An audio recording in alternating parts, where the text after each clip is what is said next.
আসসালামু আলাইকুম রহমতুল্লাহ। সবাইকে অনেক অনেক অভিনন্দন। দর্শক, আলোচনা করব হচ্ছে পাগল বা উন্মাদ রোগী নিয়ে। খুবই গুরুত্বপূর্ণ একটি টপিক। কারণ হচ্ছে যে আমরা জানি যে একটা মানুষ সুস্থ থাকার জন্য তার মানসিক সুস্থ থাকাটা খুবই গুরুত্বপূর্ণ এবং হেলথের সংজ্ঞা থেকেও জানি। একটা মানুষের হাত, পা, চোখ, নাক সব সুস্থ থাকার পরেও যদি তার ব্রেন সুস্থ না থাকে, আসলে তার কোনো কিছুই সুস্থ না। কারণ ব্রেনটা যদি অনেক সময় হাত অসুস্থ থাকার পরেও অনেক মানুষ স্বাভাবিক জীবনযাপন করতে পারে বা তার অন্যান্য কোনো অঙ্গ-প্রত্যঙ্গর সামান্য ক্ষতি হলেও সে কিন্তু স্বাভাবিক জীবনযাপন করতে পারে। বাট কারো যদি ব্রেনের সমস্যা হয়, সেক্ষেত্রে কিন্তু আমরা জানি যে সেই মানুষটা পাগল হয়ে যায়, অর্থাৎ তার নরমাল সেন্স থাকে না, সে স্বাভাবিক জীবনে থাকে না বা স্বাভাবিক সম্পর্ক, স্বাভাবিক রিলেশন কোনো কিছুই সে কন্টিনিউ করতে পারে না। তো এই ধরনের মানুষরা আসলে যাদের পরিবারে আছে, অর্থাৎ যাদের পরিবারে একজন মানসিক সমস্যার রোগী রয়েছে, তারা আসলে জানে যে এটা কত জটিল এবং কঠিন আ সমস্যা। কারণ হচ্ছে যে অন্যান্য যেকোনো অঙ্গের সমস্যা হলেও তাকে ম্যানেজ করা যায়। কিন্তু ব্রেনের সমস্যা হয়ে গেলে, পাগল হয়ে গেলে, মেন্টাল প্রবলেম হয়ে গেলে এই রোগীকে মেইনটেইন করা সো টাফ হয়ে যায়। তো দর্শক, এরকম একটা গুরুত্বপূর্ণ বিষয় নিয়ে আসলে কথা বলব। তো এই মানসিক সমস্যা হলে সাধারণত আমরা যদি দেখি যে কি কারণে এই মানসিক সমস্যা হয়, এই কারণগুলো যদি আমরা অনুসন্ধান করি, তাহলেই এর চিকিৎসা পেয়ে যাবো হোমিওপ্যাথিতে। তো হোমিওপ্যাথিতে মানসিক রোগের চিকিৎসা নিয়ে আমি কথা বলব। আগে কজেশন নিয়ে একটু কথা বলি।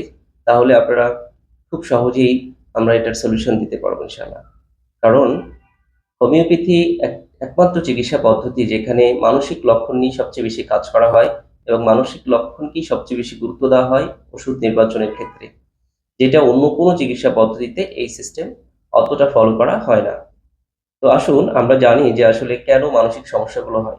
মানসিক উন্মাদ বা পাগল হচ্ছে। এই রোগীদের দিয়ে আমরা যদি গবেষণা করি বা এই রোগীদের পিছনে কেস হিস্ট্রিতে দেখি যে এর পেছনের কারণগুলো কি? কেন তারা এই মানসিক উন্মাদনা বা পাগল হয়ে গেল?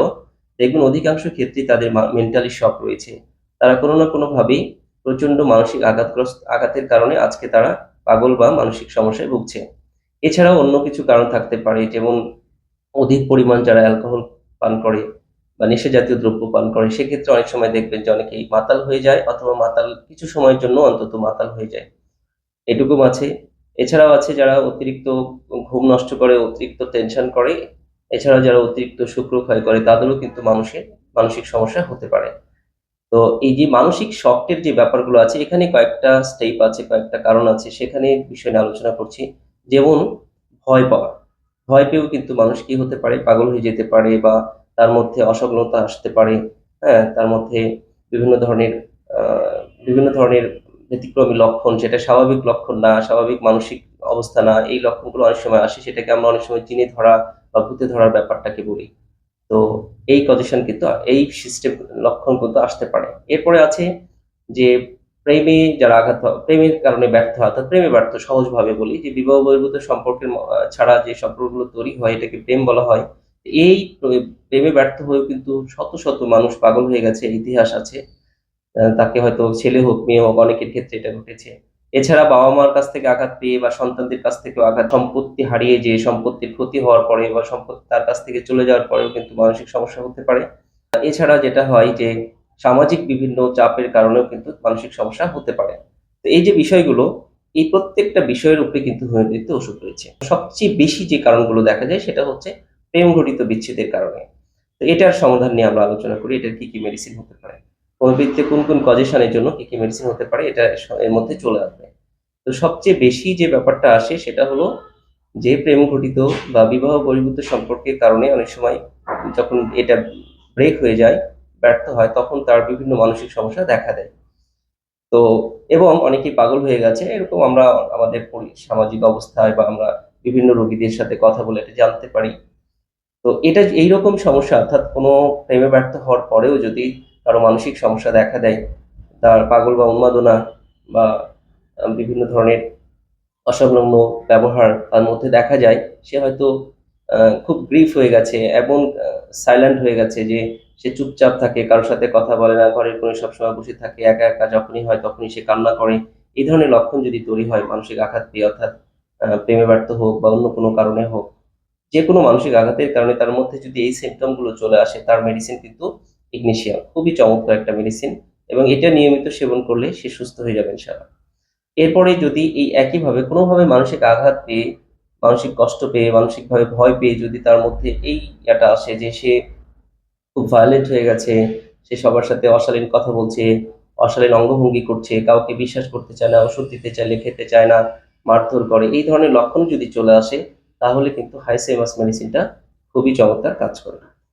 এরপরে কোনো ধরনের মানসিক আঘাতের কারণে যদি তার মধ্যে প্রচণ্ডতা আসে, হ্যাঁ, প্রচণ্ডভাবে সে উন্মাদনা দেখায়, পাগলামি দেখায়, কামড় দেয়, যাকে ইচ্ছে তাকে মারে, হ্যাঁ, বিভিন্ন ধরনের খারাপ গালিগালাজ কথা বলে, এইরকম প্রচণ্ড ভাব চলে আসে, তাহলে তার মেডিসিন হচ্ছে বেলেডোনা। একইভাবে যদি মানসিক আঘাত বা ভয় পেয়ে যদি তার মধ্যে মৃত্যু ভয় চলে আসে, সে ছটফট করে মৃত্যু ভয় চলে আসে এবং সে বলে যে আমি আজকেই মরে যাব, কালকে মরে যাব, আত্মীয় স্বজনকে সবাইকে ডাক দাও, প্রচন্ড ছটফট করে, পানির পিপাসা চলে আসে অনেকেই, বিশেষ করে ভয় পেয়ে যদি এই ধরনের লক্ষণ আসে তাহলে তার মেডিসিন কিন্তু অ্যাকোনাইট খুবই চমৎকার কাজ করে থাকে। প্রিয় দর্শক, এছাড়া স্টামোনিয়াম মেডিসিনটা মানসিক লক্ষণের জন্য খুবই চমৎকার একটা মেডিসিন। যদি এই লক্ষণটা আসে এরকম যে প্রচন্ড ভয় পাচ্ছে এবং কোনোভাবে একা থাকতে চায় না, সবসময় তার পাশে কাউকে সঙ্গী চায় এবং প্রচন্ড গালিগালাজ করে, প্রচন্ড ধরনের ভাঙচুর এই সেই করে, বিশেষ করে তার মধ্যে প্রচন্ডতা এবং সে প্রচন্ড ভয় পায়, একা থাকতে চায় না, কোনোভাবেই তার সামনে কখনো আলো অফ করতে দেয় না, তার সাথে সবসময় লোক সঙ্গ চাই, এই ধরনের লক্ষণ যদি কারোর মধ্যে আসে তাহলে স্টামোনিয়াম মেডিসিনটা খুবই চমৎকার কাজ করে থাকে।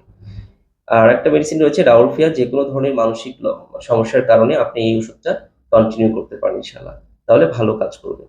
তো এগুলো হচ্ছে মানসিক লক্ষণের সবচেয়ে ভালো মেডিসিন। তো যে যারাই এ ধরনের মানসিক রোগী যাদের পরিবারে আছে বা যাদের চেনা জানা আছে তাদের হিস্ট্রিটা নেবেন। যদি এই ধরনের কোনো লক্ষণ পান আপনি একটু কন্টিনিউ একজন হোমিওপ্যাথি চিকিৎসকের সাথে পরামর্শ করে কন্টিনিউ করেন কিছু ওষুধ, যে ওষুধের তার সিমটমস গুলো আসে এবং পজিশন আসে, দেখবেন কত দ্রুতভাবে এবং কত সুন্দরভাবে এই রোগীটা রিকভারি করে ইনশাআল্লাহ।